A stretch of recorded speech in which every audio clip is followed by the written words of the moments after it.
everything I possibly can. I will leave no stone unturned and no song unsung. I'm not some big star. I'm just me. Neil Diamond's music touched millions, but his heart held secrets. His first wife, Jane Posner, knew him before the fame. They had 2 daughters. By 1969, their marriage was over. He blamed himself for everything, but recently, he revealed something shocking. It wasn't just about being a bad husband. He carried deep resentment that hidden anger poisoned their relationship. Now, decades later, he's finally admitting the truth about those bitter years. Neil Diamond was born on January 24, 1941, in Brooklyn's Coney Island. His parents, Rose and Kiev Diamond, were children of immigrants. His father's side came from Poland, and his mother's from Russia. His dad ran a dry goods store, and Neil grew up in a strong Jewish community. Life in Brooklyn wasn't easy, but it was full of energy, music, and people from everywhere. That mix of struggle and culture shaped who Neil became and stayed with him for life. Songs like Brooklyn Roads and America came from those early memories of being the son of immigrants trying to make it in New York. But just when Brooklyn was becoming home, the family had to move. World War II took Kiev to Cheyenne, Wyoming, with the Army. Neil was still a little boy. The quiet, open skies of the West were nothing like the crowded streets of Brooklyn. In Wyoming, he fell in love with cowboy movies, especially the ones with music. He would sit through matinees, wide-eyed, watching singing cowboys on the big screen. After the war, they returned to New York and settled in Brighton Beach. Going from wide-open spaces back to a packed city wasn't easy. That contrast between freedom and pressure became a part of Neil's emotional depth. You can feel both in the songs he would later write. At Erasmus Hall High School, Neil joined the freshman chorus and choral club. That's where he stood on the same risers as Barbra Streisand. They weren't close, just 2 poor kids trying to get by. He once said they used to hang out in front of school, smoking cigarettes. Another student there was Bobby Fischer, the chess prodigy. Neil didn't stay at Erasmus for long. After his family moved again, he transferred to Abraham Lincoln High School and joined the fencing team. His best friend Herb Cohen would later become an Olympic fencer. Years later, Neil and Barbra would sing a duet that became a massive hit, "You Don't Bring Me Flowers," proving just how far those poor Brooklyn kids had come. When Neil turned 16, he got a guitar for his birthday. It cost $9. That small gift changed everything. He immediately started lessons and writing songs. In fact, at 15, before even getting the guitar, he'd already written his first song, "Hear Them Bells." He wouldn't record it until much later, but it marked the beginning of something big. That $9 guitar led him to write over 38 top 10 hits and sell more than 130 million records. Even as he went to New York University on a fencing scholarship, planning to become a doctor, music kept pulling him back. That little guitar eventually led to his Grammy Lifetime Achievement Award, all from a $9 gift. In 1957, Neil spent a summer at Surprise Lake Camp in upstate New York. There, he met Pete Seeger, the famous folk singer. Seeger had been blacklisted during the McCarthy era, but still came to camps to teach music. For Neil, it was a turning point. He saw campers play songs they had written for Seeger, and something clicked. He said later, "It all started with Pete Seeger. He was my original idol." As soon as he got home, he picked up the guitar again and began writing more seriously. It became his way to deal with frustration, with growing up, with life. That same year, he enrolled in New York University's pre-med program. He had led his high school fencing team to a city championship and earned a scholarship. At New York University, he trained under coach Hugo Castello, one of the best. Neil became the 3rd man on the Sabre team and helped win 2 national championships and 3 intercollegiate titles. In one stretch, he fenced through 2 matches without being touched, not once. But even then, his guitar was never far. He carried it on team trips and played in hotel rooms, always chasing that pull toward music. Neil never said much about why he chose medicine. Some believe it had to do with his family's expectations. It was the immigrant dream. He studied hard, got a stable job, become a doctor. He tried to live that dream. He worked hard, studied anatomy, memorized formulas. But at night, he wrote songs. In quiet moments, he filled notebooks with lyrics and chords. As he later joked, "This darn songwriting thing hadn't come up, I'd have been a doctor now." But the truth was, the songs never left him alone. Eventually, he couldn't ignore it. He began skipping classes to take the subway past NYU's stop, going straight to Tin Pan Alley, the center of the music publishing world. "It was just a few more stops," he said, "a temptation I couldn't resist." He would write songs during class and then try to sell them the same day. By his junior year, he was barely attending lectures. The melodies had taken over. In 1962, he got an offer that would change everything, $50 a week from Sunbeam Music Publishing for 16 weeks. It doesn't sound like much, but it was enough to make him drop out. He was only 10 credits short of a degree. Still, he walked away. Biographers say he might have stayed enrolled at NYU until 1965, but the truth is, he had chosen his path. It was music or nothing. But life at Sunbeam wasn't glamorous. He wrote songs for B-grade performers and was told how to write them. There was no space for real emotion.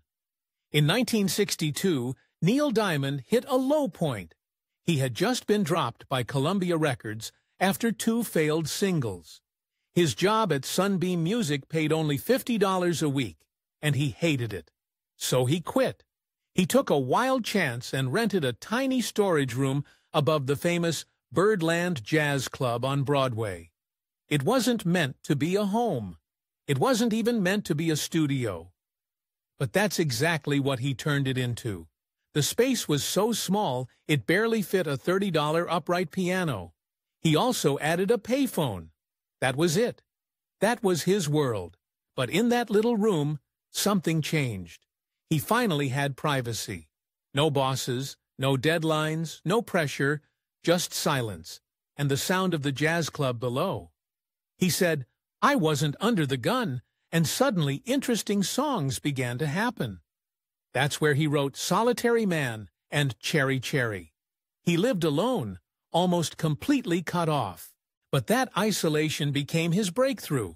The truth is, he was starving. Between 1963 and 1966, Diamond sold maybe 1 song a week. His entire daily food budget was $0.35. That bought him a sandwich for $0.23, a Coke for $0.10, and a bit of candy for $0.02. That's all he could afford. He had studied at New York University on a fencing scholarship, just 10 credits short of graduating. But now he was flat broke, living above a jazz club and writing songs most publishers didn't want. Yet somehow, the less money he had, the more honest his songs became. He wasn't trying to impress anyone, he was just surviving. And that desperation turned into real art.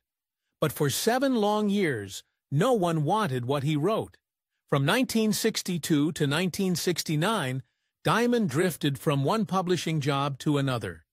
He wrote songs that were too emotional, too serious, too different. They said his music wasn't catchy enough. They wanted quick hooks. Diamond gave them stories instead. He was stuck. The worst blow came when Bang Records refused to release his song, Shiloh. They wanted something peppy like Kentucky Woman. He was crushed. He once said it took him 4 months just to write I Am. I said, that's how hard those years hit him. He kept pouring himself into songs, only to be told over and over again, not commercial enough. The real problem was deeper. Diamond wasn't built for hit formulas. While others chased radio-friendly hooks, he focused on lyrics, meaning emotion. He didn't even understand what a hook was supposed to be. At Sunbeam Music, he couldn't produce anything they wanted. At Lieber and Stahler's company, He only managed 5 or 6 songs in a year. None of them were hits. Meanwhile, other songwriters around him were pumping out pop smashes. He was out of sync with the whole system. But the thing that made him unmarketable at first, his honesty, was about to become the very thing that changed everything. Everything turned around in 1966. Neil Diamond approached Jeff Barry and Ellie Greenwich, one of the top songwriting and producing duos at the time. He had just been fired from another job. And instead of asking for a writing gig, he asked them to produce him. It was a bold move, but they said yes. Barry and Greenwich had already written 17 Billboard hits in 1964 alone. They helped Diamond get a deal with Bang Records, led by Burt Burns, and the results were explosive. Solitary Man came first. Then Cherry Cherry. Both were hits. Ellie Greenwich even sang backup. They started their own publishing company called Talleyrand Music. And then something wild happened. The Monkees recorded Diamond's song, I'm a Believer. It became the #1 song in America and stayed there for 7 weeks straight. After years of rejection, Neil Diamond was suddenly everywhere. On August 12, 1966, Bang Records released his debut album, The Feel of Neil Diamond. That album had his first big hits and helped define his sound. The cover was shot under the Brooklyn Bridge by his 17-year-old cousin. Solitary Man reached number 55. Cherry Cherry shot up to number 6. These songs weren't just catchy. They were real. You could feel the struggle in them. He had written some of them on the bus. Others came from long nights with his piano above Birdland. These weren't made in studios. They were born in silence, hunger, and grit. His early TV appearances in 1966 and 1967 sealed the deal. When he performed on American Bandstand, he connected with the teenage audience instantly. Dick Clark showed old footage that surprised even Diamond. He laughed at his long hair and watched as the crowd screamed. During one interview, Clark asked him about his hair, and Diamond replied humbly, I don't think I looked well in very long hair. But the truth was, people liked him just as he was. Raw, emotional, intense. But behind the scenes, Bang Records had a dark side. Diamond later hinted that organized crime helped launch the label. Some guys with broken noses were helping to get the records played, he said. Bang's logo even featured a .38 pistol. He told one story where bootleg versions of his records were being made in New Jersey. Burt Burns supposedly sent enforcers to shut it down by breaking legs. One of the men Diamond mentioned was Tommy Eberly from the Genovese crime family. When the Broadway musical A Beautiful Noise told this story, they used a character named Tommy O'Rourke as a nod to the real man behind the threats. Things got even worse when Diamond started pushing for more personal songs. Bang wanted hits like Cherry Cherry on repeat. Diamond wanted to grow. The fight over Shiloh was the final straw. Bang refused to release it. I didn't know how to rewrite Cherry Cherry, he later said. I needed to write something else. He wasn't trying to be difficult. He was just trying to be honest. That honesty clashed with Bang's business model. They didn't want deep. They wanted radio play, and that made staying impossible. When Diamond finally decided to leave Bang Records in 1967, the blowback was terrifying. Friends warned him that the FBI had picked up chatter. Someone in the mafia might come after him. He started carrying a loaded .38. He sent his wife and daughter away for their safety. His manager was attacked. A stink bomb shut down the manager's nightclub for 3 months. Even Barry and Greenwich got threats. But Diamond didn't back down. He walked away. In 1968, he signed with Uni Records. That move gave him the freedom he had always wanted. Neil Diamond was already a recognizable name in the 1960s. But in 1968, something changed. That year, he released a song called Brooklyn Roads. And it wasn't just another tune. It was a turning point. Up until then, Diamond had mostly written catchy pop songs that fit neatly into the charts. But Brooklyn Roads was personal. He said it was the most literal and personal story I had written up to that point. It talked about his childhood, his dreams, and where he came from. It wasn't just a song, it was a confession. And it marked the moment when Diamond stopped chasing radio hits and started telling stories that mattered to him. This new direction didn't come out of nowhere. He had just signed with MCA Records and wanted to explore something deeper, something more honest. Songs like "And the Grass Won't Pay No Mind" and "The Singer Sings His Song" followed him, showing he was no longer just a pop act. He was becoming an artist. Then in 1970, Diamond reached another milestone. On October 10th, Cracklin' Rosie became his first #1 hit on the Billboard Hot 100. It bumped Diana Ross off the top, though the Jackson 5 took the spot just 1 week later. The song had an unusual origin. While touring in Canada, Diamond heard about a community where there were more men than women.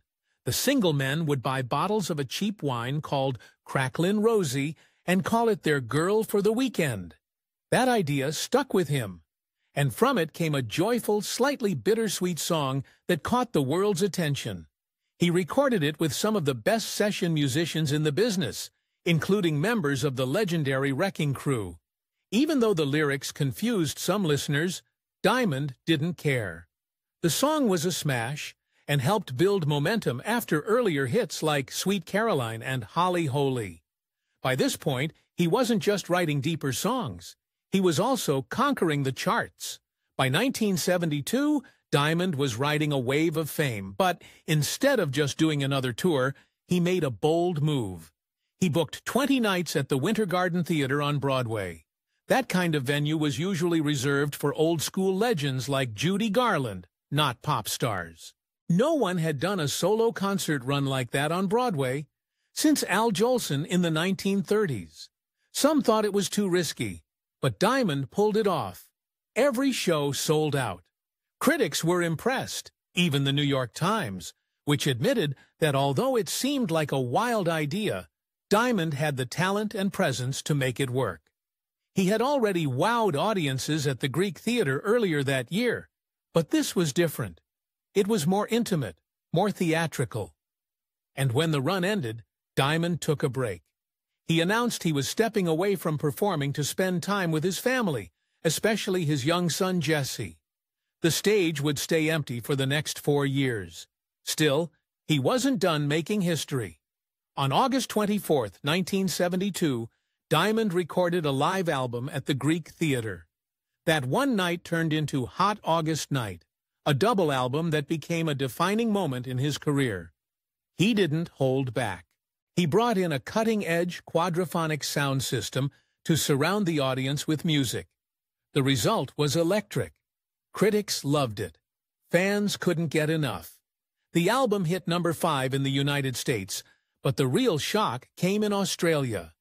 There, it stayed at #1 for 29 straight weeks and remained in the top 20 for 2 full years. That kind of success was unheard of.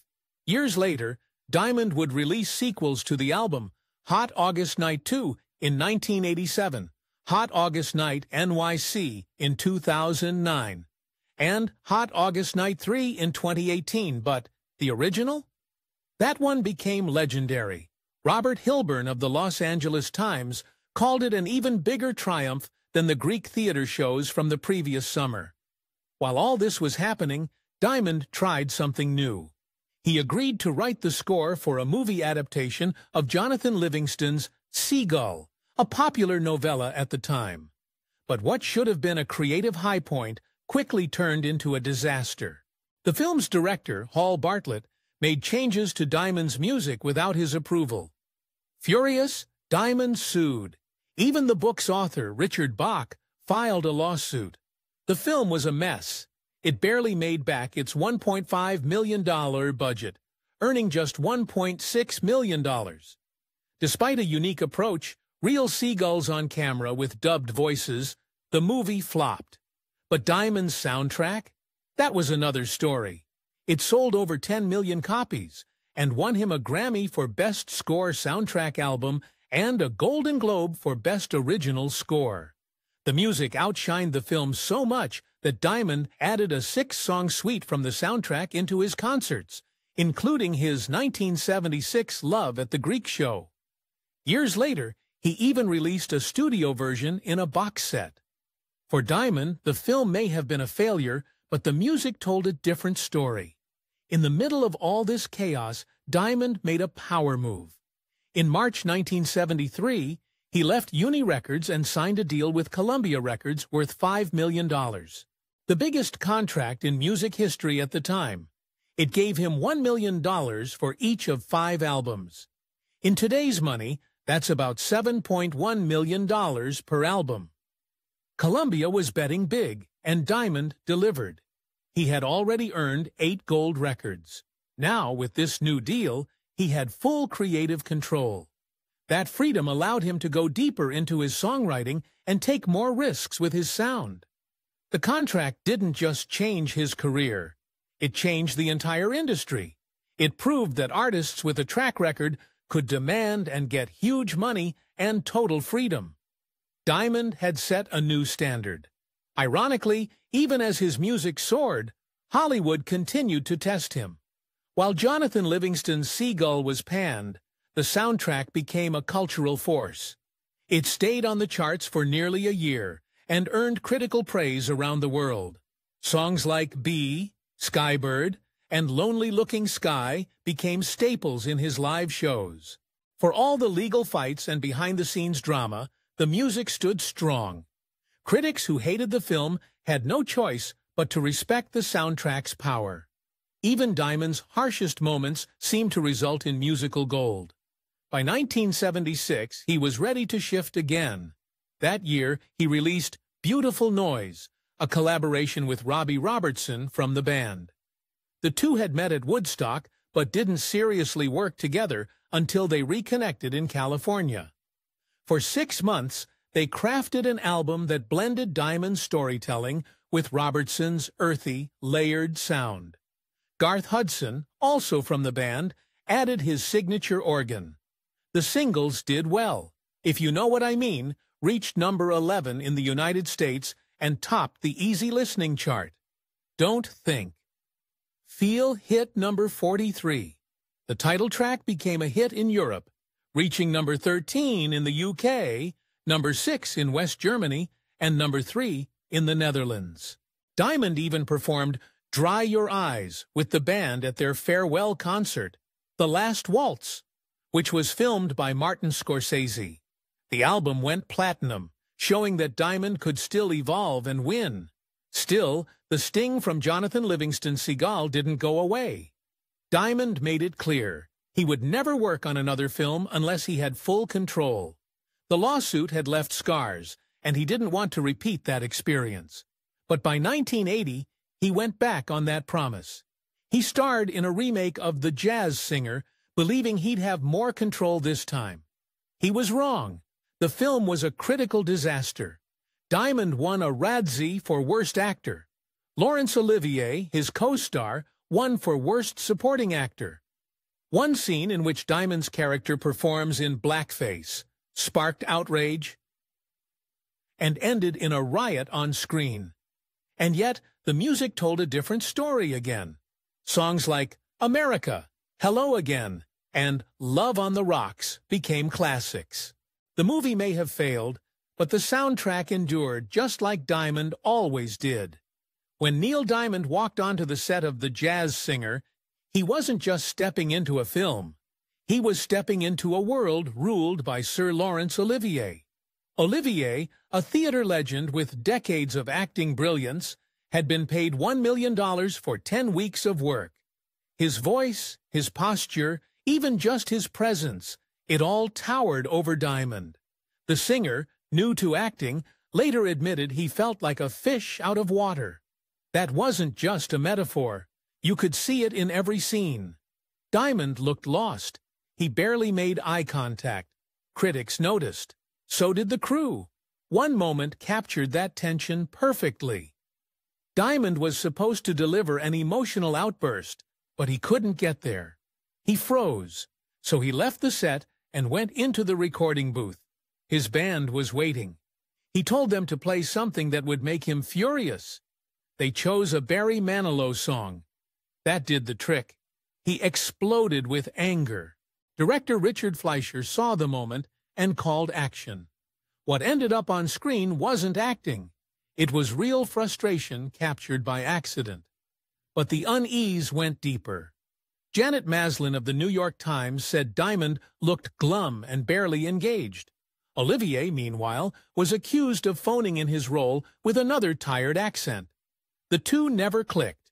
The tension between them didn't just stay off camera. It bled into every shot. After the film, Diamond didn't pretend. He said it straight. "I'd rather be a really good singer than a mediocre actor." That film broke something inside him. The director had to coax usable scenes out of him like pulling teeth.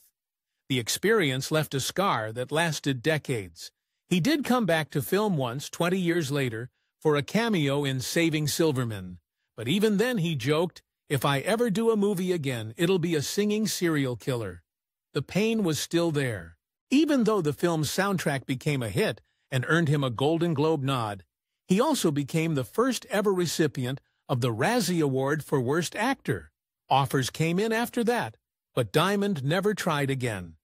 He knew where he belonged, and it wasn't in front of a movie camera. Long before fame, Diamond had another life. At 17, fresh out of high school, he met Jane Posner. She was with him before the hit songs, before the spotlight. They married in 1963 and had 2 daughters, Marjorie and Elin. At first, it seemed solid, but by 1967, just as Diamond's career was taking off, the marriage was falling apart. They separated that year and divorced in 1969. Diamond later admitted he wasn't a good husband or father back then. Rumors of cheating followed him, but Jane never spoke publicly. She kept her silence, dignified, quiet. That same year, Diamond married Marcia Murphy, a production assistant. The timing was fast, too fast for some, but it marked a turning point. Songs like Sweet Caroline and Holly Holy exploded, and Marcia was right beside him. They had 2 sons, Jesse and Micah, and formed a blended family. Their marriage lasted 25 years. In Hollywood, that's a lifetime. But when it ended in 1994, it did so with a bang. Diamond reportedly paid her $150 million in the divorce, one of the largest settlements ever. Still, he didn't complain. "She stood by me," he said. "She deserves every penny." In 1976, during the height of his fame, Diamond released a song that made fans pause. If You Know What I Mean wasn't like his other hits. It was cryptic, moody, emotional. He said it was about a teenage romance with an older woman, but others suspected deeper meaning. Critics thought it hinted at marital tension, maybe even regrets. Lines like, "We gave it away for the sake of a dream," felt personal. Too personal. It didn't sound like the confident Diamond of Cracklin' Rosie. It sounded like someone wrestling with the cost of fame. By 2012, he was ready to say what he couldn't before. In a raw interview, he blamed himself for his failed marriages. "Both were spectacular women," he said. "Maybe I wasn't capable of it." He confessed to being high maintenance in relationships. When he needed something, he needed it now. He expected his partner to stop everything for him. He admitted it. And at 71, entering a 3rd marriage, he said, "I don't want to end this journey alone." That journey brought him to Katie McNeil. They met in 2007. She was 37. He was 68. At first, it was just business. She worked for his manager, but things changed, slowly. She produced his 2009 concert documentary and got closer. By 2011, they were engaged. He announced it on Twitter in verse, "Katie and I just got engaged, and I hope you wish us well." They married in 2012. After the ceremony, she drove them home herself in her wedding dress in a tiny sports car. The dress barely fit. In 1994, Tarantino called. He wanted to use "Girl, You'll Be a Woman Soon" in Pulp Fiction. Diamond said no. The scene involved drugs, and Diamond had made a rule. No songs of his would be used in scenes involving drugs or smoking. But eventually, he gave permission for a cover version. It was the right move. The song didn't just boost the film's mood. It boosted Diamond's back catalog. Sales jumped. Tarantino, who found the track randomly in a record store in Holland, called it a really cool track that just stuck with me. Still, not all of Diamond's lyrics aged well. His 1971 hit, "I Am," I said became a joke for one line. "Not even the chair." Dave Barry mocked it. Is Neil surprised the chair didn't hear him? Fans were furious. Barry later joked, "Neil Diamond is God." Another target was "Play Me." The line "Song she brang to me" drove grammar fans wild. Diamond had used brought correctly in other songs, so this wasn't a mistake. It was a choice, and not a popular one. Listeners even rewrote the lyrics themselves to fix it. In 2018, everything changed. Just days before his 77th birthday, Diamond announced he had Parkinson's disease. He canceled the Australia and New Zealand leg of his 50th anniversary tour. The disease made touring too difficult, but he told fans he wasn't done creating. "This ride has been so good, so good, so good. Thanks to you," he said. A few days later, he received a Lifetime Achievement Award at the Grammys. 6 months later, in July 2018, a fire came close to his home in Colorado. The Lake Christine fire was massive. Over 12,500 acres burned. Diamond showed up at a local meeting and surprised 200 exhausted firefighters. He picked up a guitar and played "Sweet Caroline."